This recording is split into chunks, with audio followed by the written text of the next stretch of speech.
Und nun alle folgenden Teilnehmer sind fehlerfrei im Normalumlauf gewesen, das heißt nicht vorbelastet.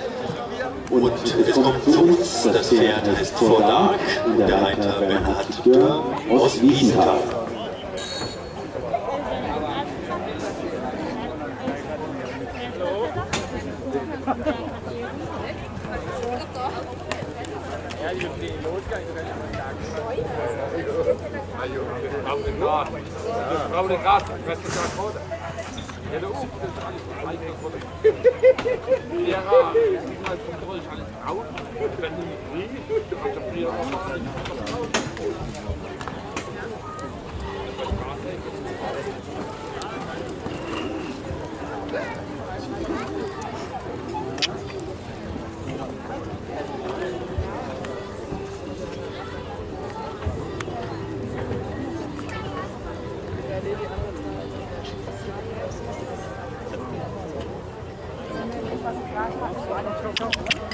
Ja. Jedenfalls